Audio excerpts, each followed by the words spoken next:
লালমনিরহাটের ভুট্টা ক্ষেত থেকে মাথাবিহীন মরদেহ উদ্ধারের ৩ দিন পর ৪৫ বছর বয়সী হাসিনা বেগমের কাটা মাথা উদ্ধার করেছে পুলিশ।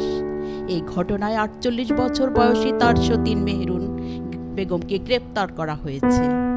শনিবার ৮ মার্চ দুপুরে গ্রেফতার হওয়া সতীনের দেওয়া তথ্যে আদিতমারী উপজেলার দুর্গাপুর ইউনিয়নের কুটিবাড়ি গ্রামের ভারতীয় সীমান্তবর্তী ভুট্টা ক্ষেত থেকে তার কাটা মাথা উদ্ধার করে পুলিশ। এর আগে বুধবার ৫ মার্চ দুপুরে লালমনিরহাট সদর উপজেলার মোগলহাট ইউনিয়নের ফুলগাছ বামনটারি শ্মশান এলাকার একটি ভুট্টা ক্ষেত থেকে হাসিনার মাথাবিহীন মরদেহ উদ্ধার করা হয়। মৃত হাসিনা বেগম ভারতীয় সীমান্ত ঘেঁষা লালমনিরহাটের আদিতমারী উপজেলার দুর্গাপুর ইউনিয়নের কুটিবাড়ি গ্রামের ভ্যান চালক আশরাফুল ইসলামের দ্বিতীয় স্ত্রী। তিনি পাশের গ্রাম ভারতের দিনহাটা থানার হরিরহাট ইউনিয়নের জারিধল্লা গ্রামের কাশেম আলীর মেয়ে। গ্রেপ্তার মেহেরুন বেগম তার বড় সতীন। ঘটনার পর থেকে আশরাফুল আত্মগোপনে।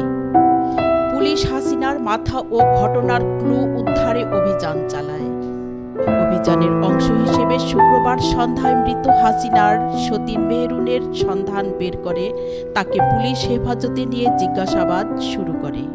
তার দেওয়া তথ্য মতে তাকে সাথে নিয়ে শনিবার দুপুরে কুটিবাড়ি গ্রামে অভিযান চালিয়ে ভারতের সীমান্তবর্তী একটি ভুট্টা ক্ষেত থেকে তার মরদেহ উদ্ধার করে পুলিশ।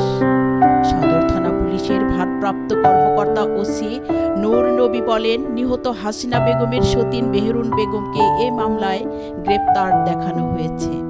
তার দেওয়া তথ্য মতে হাসিনার কাটা মাথা উদ্ধার